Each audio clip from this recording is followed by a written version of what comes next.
Como castigo, lo casaron con una esclava apache que fue vendida por tan solo 5. Eso cambió sus vidas. El Palacio de Justicia de Ravensford era un edificio sencillo de 2 pisos con pintura blanca descascarada y una puerta principal torcida que nunca cerraba bien. A media mañana, el lugar estaba abarrotado de rancheros, dependientes de tiendas, un par de vagos del salón y la mitad de las mujeres del pueblo, que habían acudido más por el chismorreo que por la ley. El aire interior era pesado por el calor y el olor a pisos de pino viejos, sudor y polvo. Nadie hablaba en voz alta, solo un murmullo bajo. Todos habían ido a ver el castigo. Mateo Salas estaba de pie en la parte delantera, cerca del estrado del juez, con el sombrero en las manos. Tenía 32 años, era alto y cauteloso, con una complexión delgada por años de trabajar con ganado y domar caballos salvajes. El sol y el viento habían dejado líneas alrededor de sus ojos. Una sombra de barba incipiente cubría su mandíbula, y su cabello castaño oscuro había crecido lo suficiente como para tocar su cuello. Las mangas de su camisa estaban enrolladas hasta los codos, mostrando antebrazos musculosos y marcados por quemaduras de cuerda. Parecía tranquilo por fuera, pero sentía el pecho tenso. No había planeado estar allí.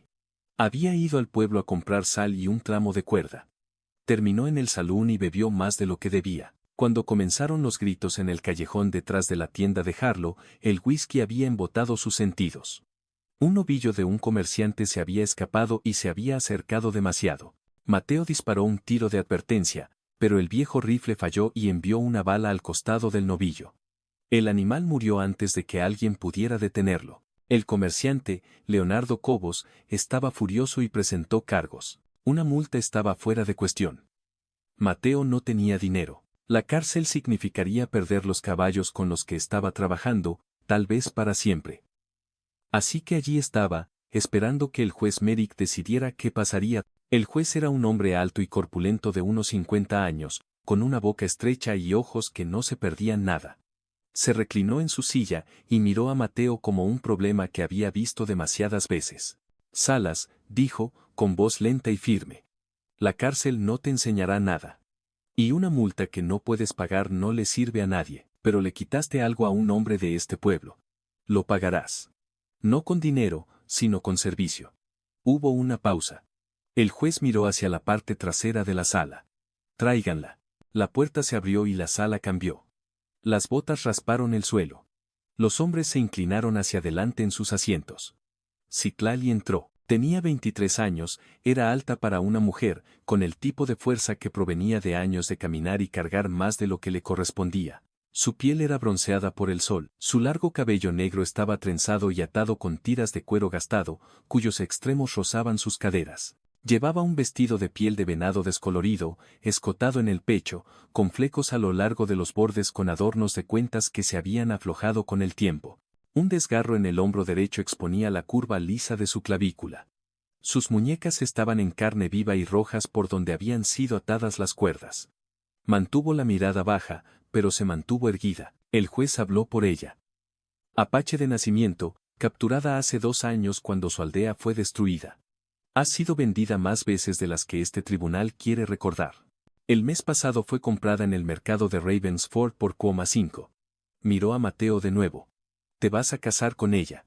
Como su esposo, le proporcionarás comida, refugio y una conducta adecuada. Esto servirá como restitución. Mateo sintió que su estómago se hundía. Esto no era un castigo, era una sentencia destinada a la diversión del pueblo. Sabía lo que estarían pensando, que estaba siendo cargado con alguien a quien el resto veía como propiedad, un recordatorio de un pasado que no les importaba corregir. Echó un vistazo a Citlali, solo lo suficiente para ver sus manos apretadas, su respiración lenta y medida, como si estuviera reprimiendo algo agudo. El pastor fue llamado al frente. Los votos fueron leídos en voz plana y rápida. Mateo dijo: acepto, sin dudarlo. No había otra opción que no le costara su libertad o sus caballos. La respuesta de Citlali fue tan silenciosa que casi se perdió en el arrastrar de pies, pero fue suficiente para que el juez asintiera y firmara el papel. Mientras el pastor retrocedía, los hombres en la sala se relajaron en risas bajas y susurros. Mateo podía sentir los ojos sobre ella, el tipo de miradas que medían y pesaban. El secretario le entregó el documento firmado al juez. Hecho, dijo Merrick. Señor Salas, ahora es suya. Asegúrese de que se mantenga alimentada y fuera de problemas. Si alguno de los dos falla, ambos volverán aquí.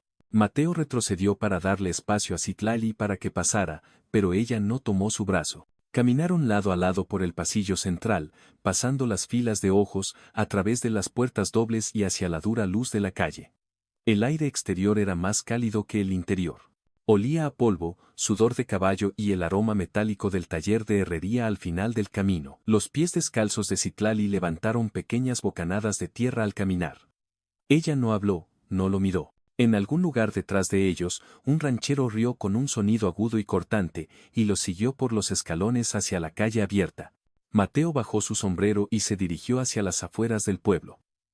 Su cabaña estaba a 1,5 kilómetros después de la última línea de la cerca. No sabía qué tipo de vida estaba a punto de ser, pero sabía una cosa, la estaba alejando de los ojos en esa sala.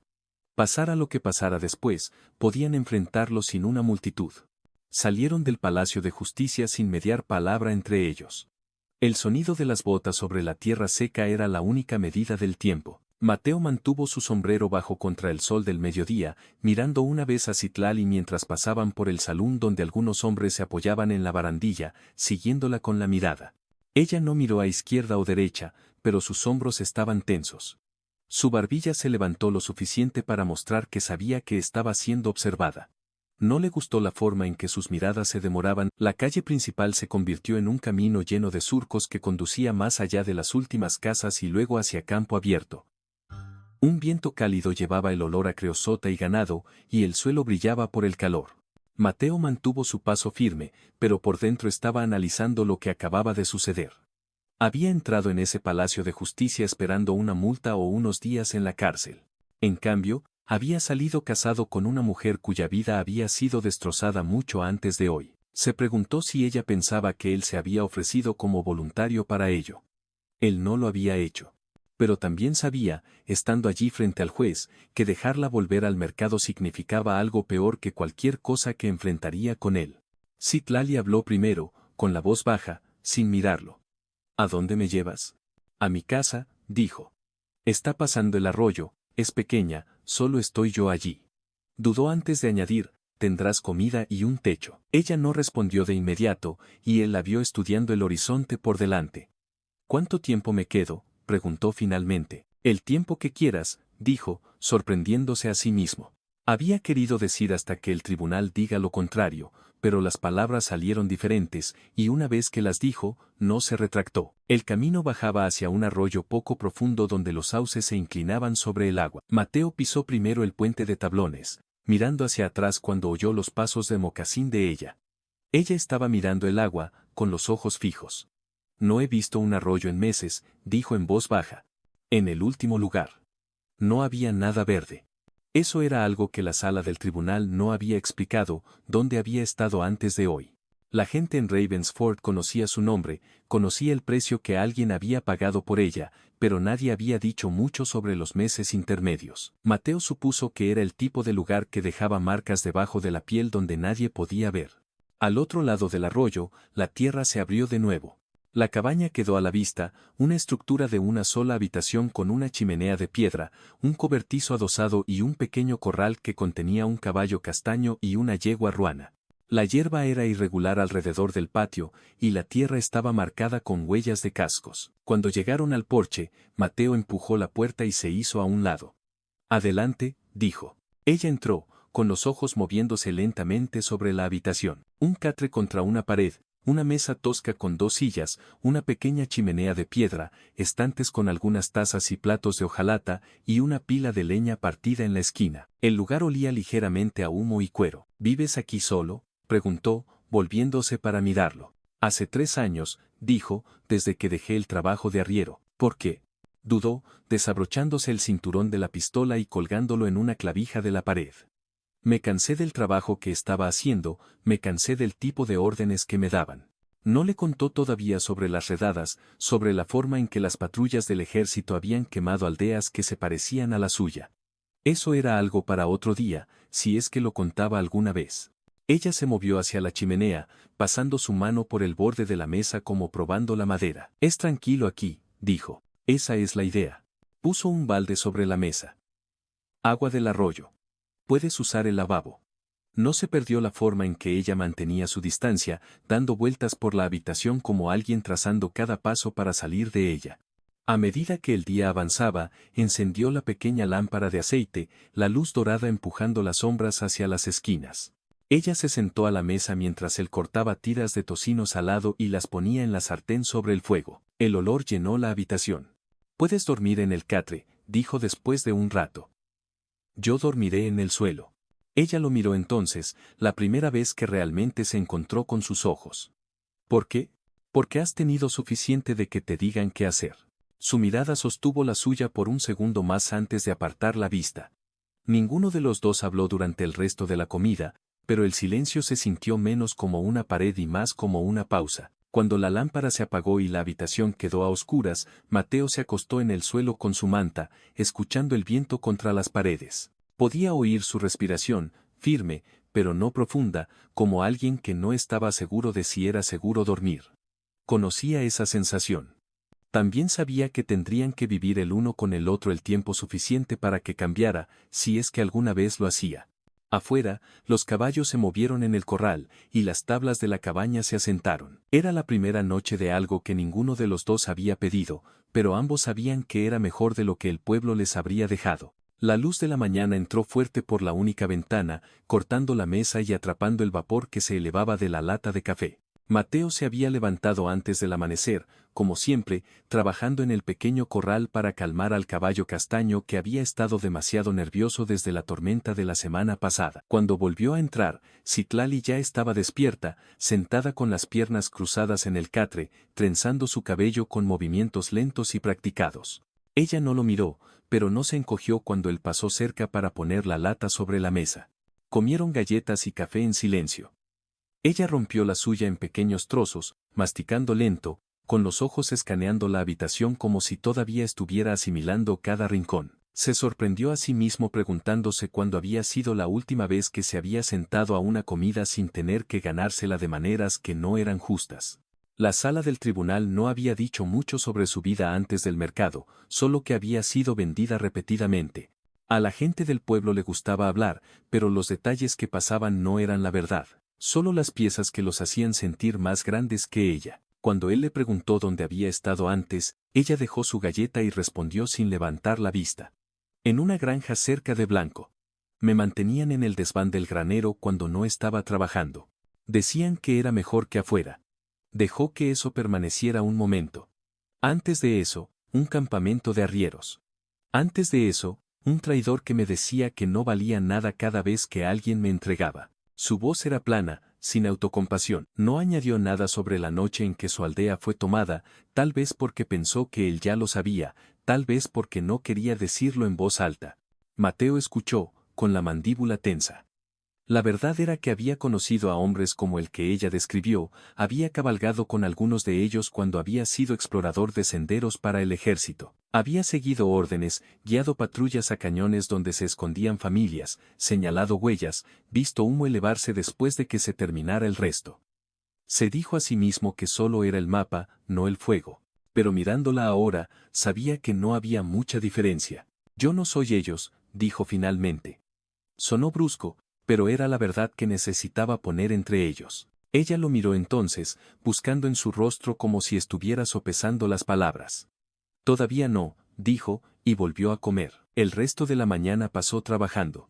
Mateo trajo la yegua ruana del corral y la ató al poste, mostrando a Citlali cómo pasar una mano por su cuello y hombro para que el animal conociera su aroma. Al principio, la yegua se movió de lado, pero Citlali se movió lento, paciente, murmurando algo en voz baja hasta que el caballo se quedó quieto. Mateo no preguntó en qué idioma era, solo notó la forma en que sus hombros se relajaron por primera vez desde que habían salido de la sala del tribunal. Adentro, ella barrió el piso y limpió la mesa con un paño húmedo. Se dio cuenta de que no tocó el catre hasta la tarde, como si reclamarlo por completo significara comprometerse a quedarse. Cuando finalmente lo hizo, dejó sus mocasines cuidadosamente al pie, como si estuviera lista para correr si tenía que hacerlo. Al anochecer, el olor a frijoles y cebolla silvestre llenó la cabaña. Ella había ido al arroyo y había traído un pequeño manojo de verduras, poniéndolas sobre la mesa con tranquila humildad. Comieron sin prisas, los únicos sonidos el tintineo de los tenedores de hojalata y el crepitar constante del fuego. Después de que los platos fueron recogidos, ella hizo la pregunta que él había esperado desde el Palacio de Justicia, pero que no había oído hasta ahora. ¿Por qué lo aceptaste? Sabía que se refería a la sentencia. Porque la otra opción era dejar que te vendieran a alguien más, dijo. Alguien que no te daría voz en nada. No dijo que no se trataba tanto de salvarla como de detener lo que habría sucedido de otra manera. Ella consideró eso por un largo momento, luego asintió una vez. Es suficiente por ahora. Más tarde, cuando la lámpara se bajó y la habitación se oscureció, Mateo se estiró en el suelo de nuevo, pero esta vez la respiración de ella fue más fácil, más lenta. Afuera, los caballos se asentaron en el corral. Adentro, el aire entre ellos se sintió menos como una pared, y más como algo que podían cruzar cuando estuvieran listos. La luz de la mañana entró fuerte por la única ventana, cortando la mesa y atrapando el vapor que se elevaba de la lata de café. Mateo se había levantado antes del amanecer, como siempre lo hacía, trabajando en el pequeño corral para calmar al caballo castaño que había estado demasiado nervioso desde la tormenta de la semana pasada. Cuando volvió a entrar, Citlali ya estaba despierta, sentada con las piernas cruzadas en el catre, trenzando su cabello con movimientos lentos y practicados. Ella no lo miró, pero no se encogió cuando él pasó cerca para poner la lata sobre la mesa. Comieron galletas y café en silencio. Ella rompió la suya en pequeños trozos, masticando lento, con los ojos escaneando la habitación como si todavía estuviera asimilando cada rincón. Se sorprendió a sí mismo preguntándose cuándo había sido la última vez que se había sentado a una comida sin tener que ganársela de maneras que no eran justas. El tribunal no había dicho mucho sobre su vida antes del mercado, solo que había sido vendida repetidamente. La gente del pueblo le gustaba hablar, pero los detalles que pasaban no eran la verdad, solo las piezas que los hacían sentir más grandes que ella. Cuando le preguntó dónde había estado antes, ella dejó su galleta y respondió sin levantar la vista. En una granja cerca de Blanco. Me mantenían en el desván del granero cuando no estaba trabajando. Decían que era mejor que afuera. Dejó que eso permaneciera un momento. Antes de eso, un campamento de arrieros. Antes de eso, un traidor que me decía que no valía nada cada vez que alguien me entregaba. Su voz era plana, sin autocompasión. No añadió nada sobre la noche en que su aldea fue tomada, tal vez porque pensó que él ya lo sabía, tal vez porque no quería decirlo en voz alta. Mateo escuchó, con la mandíbula tensa. La verdad era que había conocido a hombres como el que ella describió, había cabalgado con algunos de ellos cuando había sido explorador de senderos para el ejército, había seguido órdenes, guiado patrullas a cañones donde se escondían familias, señalado huellas, visto humo elevarse después de que se terminara el resto. Se dijo a sí mismo que solo era el mapa, no el fuego, pero mirándola ahora, sabía que no había mucha diferencia. Yo no soy ellos, dijo finalmente. Sonó brusco, pero era la verdad que necesitaba poner entre ellos. Ella lo miró entonces, buscando en su rostro como si estuviera sopesando las palabras. Todavía no, dijo, y volvió a comer. El resto de la mañana pasó trabajando. Mateo trajo la yegua ruana del corral y la ató al poste, mostrando a Citlali cómo pasar una mano por su cuello y hombro para que el animal conociera su aroma. Al principio, la yegua se movió de lado, pero Citlali se movió lento, paciente, murmurando algo en voz baja hasta que el caballo se quedó quieto. Mateo no preguntó en qué idioma era. Solo notó la forma en que sus hombros se relajaron por primera vez desde que habían salido de la sala del tribunal. Adentro, ella barrió el piso y limpió la mesa con un paño húmedo. Se dio cuenta de que no tocó el catre hasta la tarde, como si reclamarlo por completo significara comprometerse a quedarse. Cuando finalmente lo hizo, dejó sus mocasines cuidadosamente al pie, como si estuviera lista para correr si tenía que hacerlo. Al anochecer, el olor a frijoles y cebolla silvestre llenó la cabaña. Ella había ido al arroyo y había traído un pequeño manojo de verduras, poniéndola sobre la mesa con tranquila humildad. Comieron sin prisas, los únicos sonidos el tintineo de los tenedores de hojalata y el crepitar constante del fuego. Después de que los platos fueron recogidos, ella hizo la pregunta que él había esperado desde el Palacio de Justicia, pero que no había oído hasta ahora. ¿Por qué lo aceptaste? Sabía que se refería a la sentencia, porque la otra opción era dejar que te vendieran a alguien más, dijo. Alguien que no te daría voz en nada. No dijo que no se trataba tanto de salvarla como de detener lo que habría sucedido de otra manera. Ella consideró eso por un largo momento, luego asintió una vez. Es suficiente por ahora. Más tarde, cuando la lámpara se bajó y la habitación se oscureció, Mateo se estiró en el suelo de nuevo, pero esta vez la respiración de ella fue más fácil, más lenta. Afuera, los caballos se asentaron en el corral. Adentro, el aire entre ellos se sintió menos como una pared y más como algo que podían cruzar cuando estuvieran listos. 3 días pasaron en el ritmo lento del trabajo y palabras medidas. Mateo arregló la puerta del corral, reparó una grieta en la pared de la cabaña por donde entraba el viento y trabajó con el caballo castaño hasta que finalmente dejó de estremecerse con cada movimiento. Citlali mantuvo la chimenea caliente, trajo agua del arroyo y se aventuró en el pequeño parche de matorral detrás de la cabaña para recolectar plantas que reconoció. No hablaron mucho, pero el silencio había cambiado. Ya no era afilado. Aún así, había preguntas entre ellos que ninguno había presionado. En la cuarta mañana, Mateo decidió que necesitaban suministros. Harina, café, aceite para la lámpara y algunos clavos. Le dijo que tendrían que cabalgar al pueblo. Ella dudó al principio, luego asintió, pero él notó que se trenzó el cabello más apretado de lo habitual y subió el hombro reparado de su vestido antes de salir. El paseo fue tranquilo. Ella se sentó derecha en la silla, con las manos ligeras en las riendas de la yegua ruana, escaneando la tierra abierta por delante. Mateo pensó en las cosas que el pueblo sabía o creía saber sobre ella. Había oído piezas desde el Palacio de Justicia, que había sido entregada a un capataz de ganado una vez, que había peleado con otra mujer en un campamento por un trozo de pan, que había sido atrapada intentando huir. Nada de eso contaba la verdad. No le preguntó, pero quería saber qué partes tenían algún peso, y cuáles eran solo habladurías destinadas a despojarla de su dignidad. Cuando llegaron a la calle principal de Ravensford, el aire se sintió más pesado, no por el calor, sino por las miradas. La gente se detuvo a mirar. Un hombre en el porche del almacén empujó a su amigo, un par de mujeres afuera de la oficina de correos les dieron la espalda, pero mantuvieron sus cabezas anguladas lo suficiente para observar. Mateo lo ignoró y ató los caballos en el riel de enganche. Dentro del almacén, reunió lo que necesitaban y puso los artículos en el mostrador. Citlali estaba de pie un paso detrás de él, con las manos entrelazadas sin apretar frente a ella. El hijo del tendero, un hombre larguirucho de unos 20 años, la miró más de lo que era decente antes de girarse para buscar el aceite para la lámpara. Al salir, los problemas los encontraron.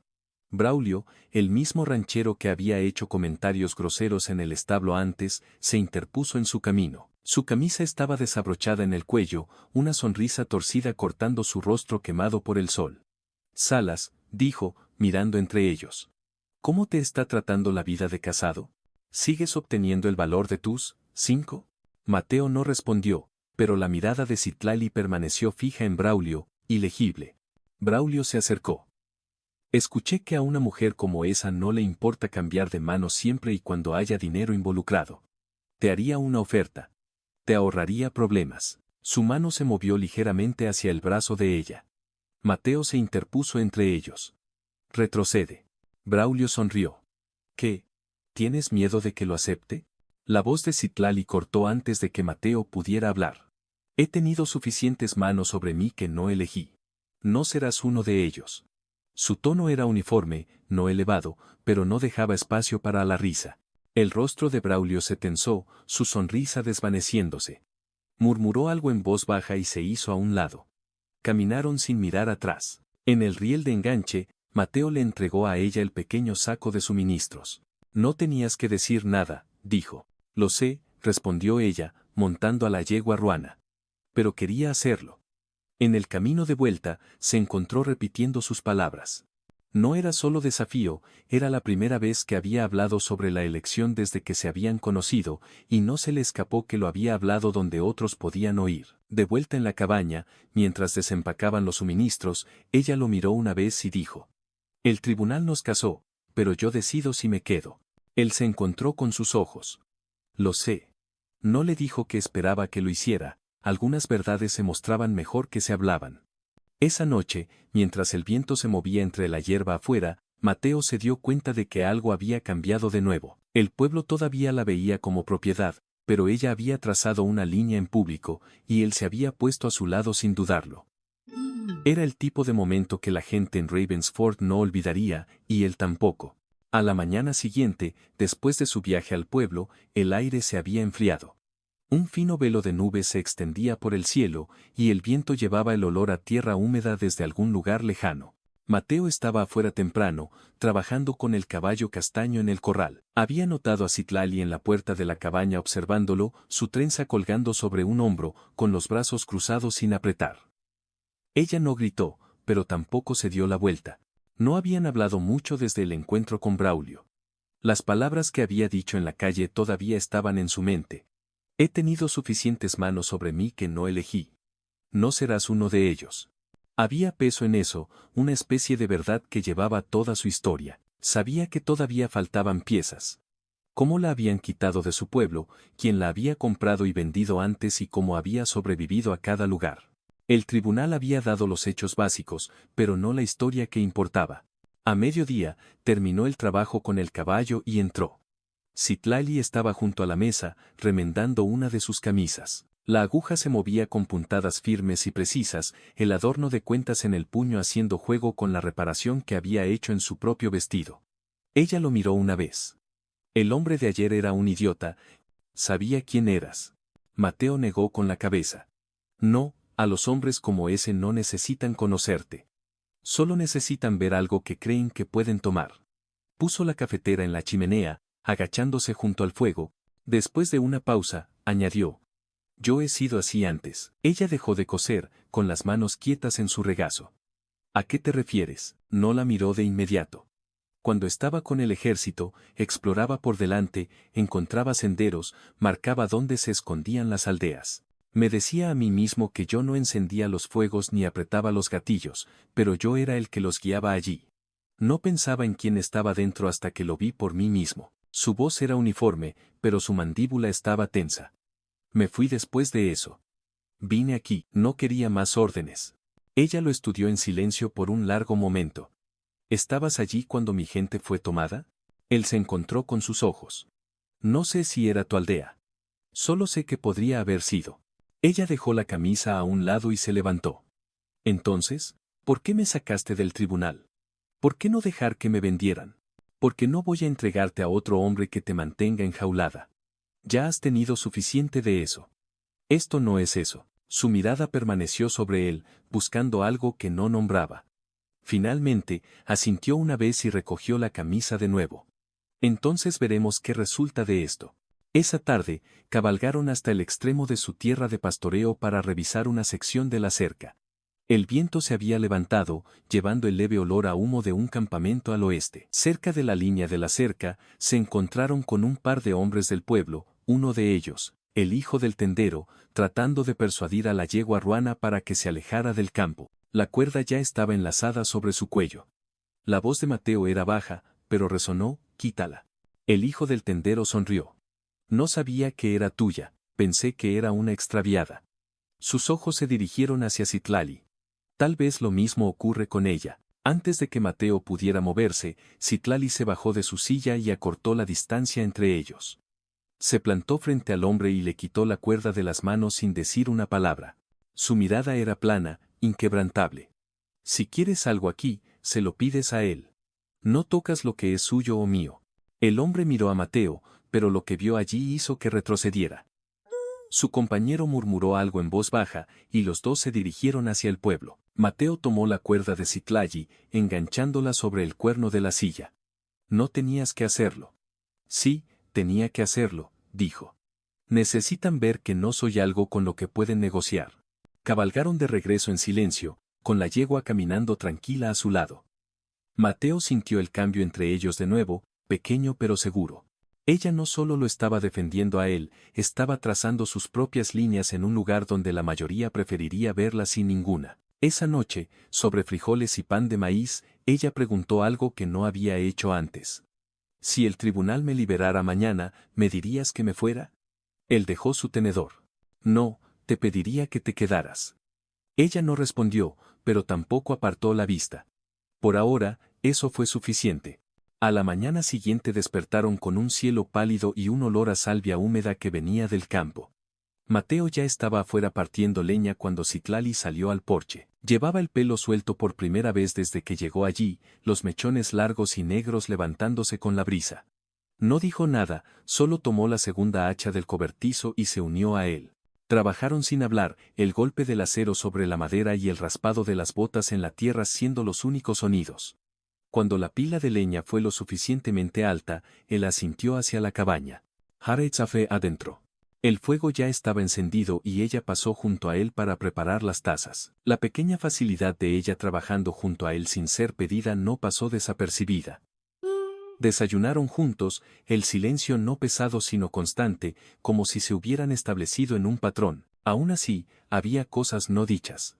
El tribunal nunca había explicado qué pasaría si el matrimonio de restitución terminaba antes de tiempo. ¿Sería libre de irse o el pueblo la enviaría de vuelta al mercado? Mateo había pensado en preguntarle al juez Merrick, pero parte de él no quería remover el asunto, no cuando finalmente había comenzado a parecer asentada allí. Más tarde ese día, Mateo ensilló el caballo castaño y le ofreció la yegua ruana. Cabalgarán al pasto del sur, dijo. La cerca allí se ha estado inclinando. Ella estuvo de acuerdo sin dudarlo. Cabalgaron lado a lado a través del campo, el viento en sus espaldas. A mitad de camino, ella hizo una pregunta que había quedado pendiente desde sus primeros días. Dijiste que dejaste el ejército después de ver lo que hicieron. ¿Qué te hizo entrar en primer lugar? Mantuvo sus ojos en el horizonte por un largo momento antes de responder. Tenía 19 años, no tenía familia, no tenía tierra. El ejército pagaba constante, me daba un lugar para estar. En ese entonces, no me importaba el costo, solo que tenía un lugar donde estar. Ella no lo juzgó por ello, pero tampoco lo dejó pasar. Y ahora, dijo. Y ahora, preferiría estar en un lugar con mis propias manos en el trabajo, no en las órdenes de alguien más. Cuando llegaron al pasto, ella ayudó a abrazar los postes, sosteniéndolos mientras él martillaba los clavos. En un momento dado, la yegua ruana se asustó con una ráfaga repentina, y Citlali se acercó para calmarla, murmurando en voz baja en su propio idioma. Mateo observó, sorprendido por la rapidez con la que el animal se calmó. Para cuando regresaron, el sol estaba cayendo bajo, pintando la hierba en un oro apagado. Dentro de la cabaña, Citlali fue al lavabo para lavarse las manos, el movimiento tirando ligeramente de su vestido en el escote. Mateo se sorprendió a sí mismo mirando y se dio la vuelta, ocupándose de avivar el fuego. Esa noche, después de la comida, ella lo sorprendió tomando la manta extra del suelo y poniéndola en el catre. Ya no tienes que dormir allí abajo, dijo. Él hizo una pausa. ¿Estás segura? Estoy segura. Se acostó junto a ella por primera vez desde que el tribunal los unió, ambos todavía completamente vestidos, el espacio entre ellos cálido pero aún no cerrado. Ella lo enfrentó en la tenue luz, con sus ojos firmes. Dijiste que me pedirías que me quedara. No estoy diciendo que sí todavía, pero no me voy. Él asintió, entendiendo el peso de esa elección. Se quedaron allí en silencio, escuchando el viento contra las paredes de la cabaña. La distancia entre ellos se había acortado, no de una manera que nadie más notaría, pero lo suficiente como para que ambos lo sintieran. La noche pasó sin que ninguno de los dos se moviera mucho. El sonido del viento a través de la hierba afuera era constante, y adentro el calor de la chimenea sostenía.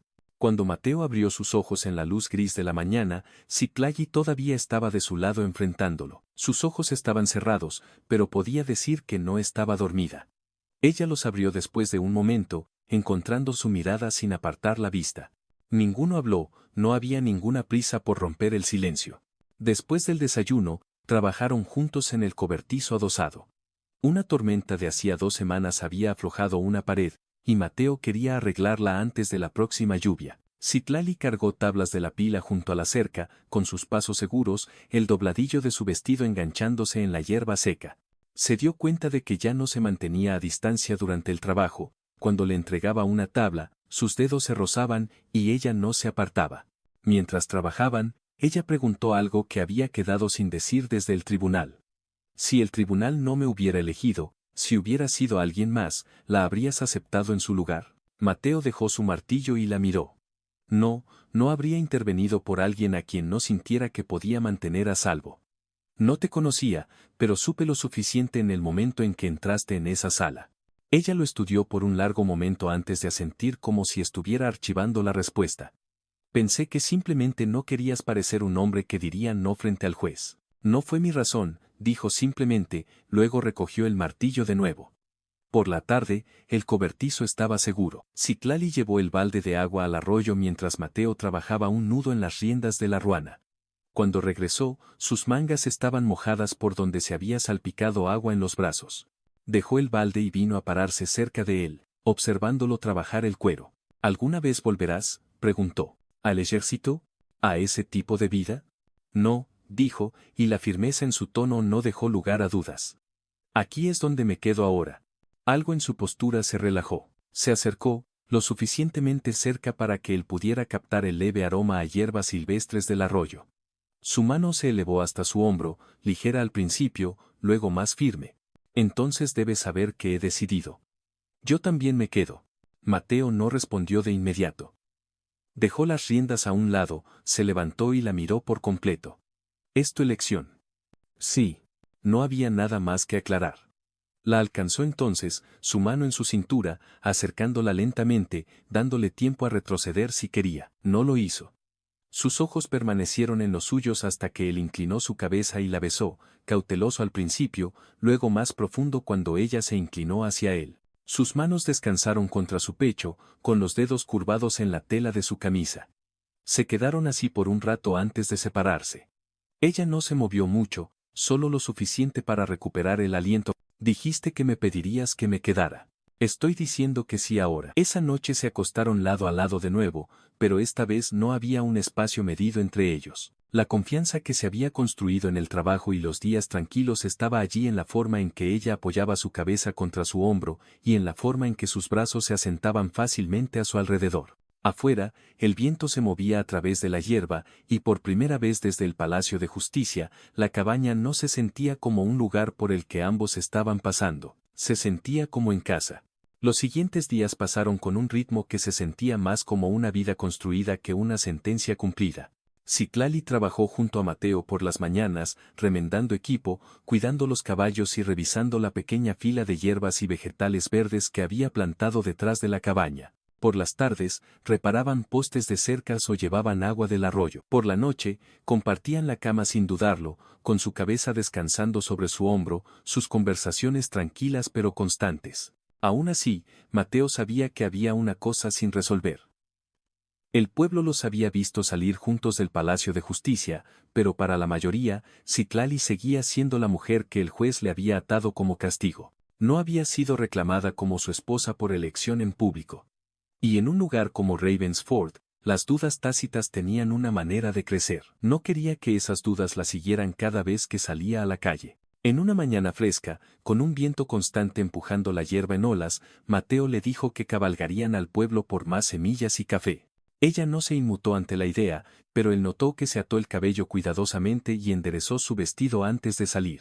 Ensillaron los caballos y cabalgaron bajo un cielo sin nubes, el aire llevando el tenue aroma de salvia calentada por el sol. La calle principal estaba ocupada con carros y jinetes.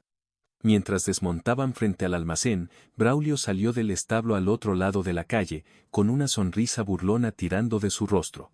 Bueno, si no es Alas y su novia de ganga, gritó lo suficientemente alto para que todos los que estaban cerca lo escucharan. Algunos hombres en el porche se giraron para mirar. Mateo mantuvo sus ojos en él, pero no habló todavía. La barbilla de Citlali se levantó ligeramente, pero se quedó donde estaba. Braulio se acercó fanfarroneando. Dime, Salas, ¿cuánto tiempo pasará hasta que te canses de ella? Podría hacer un trato. Hay un tipo en Cañada Seca que pagaría una buena moneda por una chica apache que ha sido domesticada por un hombre blanco. Las palabras quedaron suspendidas en el aire, afiladas y feas. Mateo dio un paso adelante, acortando la distancia entre ellos. ¿Vas a dejar de hablar ahora? Braulio se rió entre dientes, mirando a los hombres en el porche como esperando que se unieran. Solo digo lo que todos están pensando. Mateo no apartó la mirada. Todos aquí van a oír esto una vez, para que no haya error. Se giró ligeramente, para que su voz resonara. Ella no es propiedad. No es un castigo. Es mi esposa por mi elección. Por su elección. Y no está a la venta para ningún hombre, nunca. Por un momento, la calle quedó en silencio, excepto por el chirrido de la rueda de un carro en algún lugar del camino. La sonrisa de Braulio vaciló. Uno de los que estaban sentados en el porche se movió incómodamente y apartó la vista. Citlali dio un paso adelante entonces, parándose junto a Mateo. Si alguien lo duda, dijo, con su voz uniforme, pueden preguntarme a mí misma. Me quedo porque quiero, no porque un juez lo haya dicho. Eso lo terminó. Braulio murmuró algo y se volvió hacia el establo, sintiendo el peso de demasiadas miradas sobre él. Dentro del almacén, el tendero lo saludó con más respeto que antes. Citlali se movió con facilidad entre los estantes, eligiendo lo que necesitaban. Al salir, Mateo notó que algunos de los hombres del porche le daban un asentimiento. No precisamente aprobación, pero algo más cercano al reconocimiento. De vuelta en la cabaña esa noche, Citlali desempacó los suministros mientras Mateo estabulaba los caballos. Cuando entró, ella estaba parada junto a la mesa mirándolo de una manera que se sentía diferente, como si los eventos del día hubieran cambiado algo entre ellos de nuevo. No tenías que hacer eso frente a todos, dijo. Sí, tenía que hacerlo, respondió. Algunas cosas es mejor decirlas donde todo el pueblo pueda oír. Ella no discutió, en cambio, se acercó y descansó su mano contra su pecho, dejándola allí. Entonces veremos si lo creen ahora. Cubrió su mano con la suya y la mantuvo allí. Afuera, el viento se movía a través de la hierba, el mismo sonido que había hecho desde el día en que se conocieron. Pero adentro, se sintió como si hubieran cerrado la última brecha entre ellos y el resto del mundo. 2 semanas pasaron desde el día en el pueblo, y el cambio era evidente. Las miradas que recibían en Ravensford habían cambiado. Algunas todavía llevaban juicio, pero más a menudo había un asentimiento, un saludo silencioso o nada en absoluto. Braulio mantuvo su distancia y la charla que había seguido a Citlali desde el Palacio de Justicia se había desvanecido en el tipo de ruido de fondo que ya no importaba. Aún así, Mateo sabía que había una cosa que quedaba sin resolver a los ojos de la ley. En el papel, ella todavía estaba unida a él por la sentencia del juez, no por su propia elección. Eso necesitaba cambiar. En una mañana fresca, con un viento constante empujando la hierba en ondas, Mateo le dijo que cabalgarían al Palacio de Justicia. Ella lo miró cuidadosamente, como tratando de leer la razón. ¿Para deshacerlo?, preguntó. Para corregirlo, dijo. El paseo al pueblo fue tranquilo. Dentro del Palacio de Justicia, el juez Merrick estaba sentado en su escritorio, leyendo un libro mayor. Levantó la vista cuando entraron. Salas. Sra. Salas. No ocultó su sorpresa. ¿Algo anda mal? Mateo negó con la cabeza. Algo correcto que necesita ser oficializado. El tribunal nos unió como restitución. Eso está hecho. Quiero que se borre del registro y se reemplace con un matrimonio por elección, suya y mía. La mirada del juez se movió hacia Citlali. ¿Es eso lo que quieres? Sí, dijo sin dudarlo. Su voz era firme, resonando en la habitación. No estoy aquí por el tribunal. Estoy aquí porque lo elijo. Merrick se reclinó, estudiándolos a ambos. Luego buscó un formulario, lo firmó y lo pasó al secretario. El matrimonio de restitución se disuelve. La licencia está registrada. Son marido y mujer por ley, por su propia decisión, hizo una pausa. No veo a menudo que algo como esto termine bien. Afuera, el sol estaba alto, la calle ocupada con carros y jinetes. Se detuvieron en el almacén para tomar café y comprar semillas, y el tendero saludó a Citlali con un cortés asentimiento que no contenía nada del viejo peso. No era la aprobación lo que ella necesitaba. Era el reconocimiento de que estaba allí como una mujer libre junto a su esposo. De vuelta en la cabaña, Mateo descargó los suministros mientras Citlali revisaba su pequeño jardín. Nuevos brotes verdes estaban empujando a través del suelo. Se arrodilló para quitar tierra de las hojas, luego se levantó cepillando sus manos en su vestido. Crecerán, dijo. Lo harán, respondió Mateo. Esa noche, después de que los caballos fueron alimentados y el fuego se había reducido a un resplandor constante, Mateo tomó una pequeña caja del estante. Dentro había un anillo de latón simple que había cambiado en el pueblo días antes. Se lo tendió. Debería haber hecho esto antes. Ella lo miró por un largo momento antes de extender su mano. Él lo deslizó en su dedo, el metal cálido por su palma. Ella sonrió, no la sonrisa cautelosa que había usado antes, sino una que llegó a sus ojos. Entonces hemos terminado con el tribunal. No más deudas. No más deudas, estuvo de acuerdo. Cenaron en la mesa, hablando sobre la próxima línea de cerca para reparar y los caballos para trabajar en las próximas semanas. No era grandioso ni dramático, pero era suyo. Más tarde, mientras estaban acostados en la cama, ella apoyó su cabeza sobre su pecho y su brazo se enroscó a su alrededor. El viento afuera se movía a través de la hierba, el mismo sonido que había hecho desde el día en que se conocieron. Pero adentro, se sintió como si hubieran cerrado la última brecha entre ellos y el resto del mundo.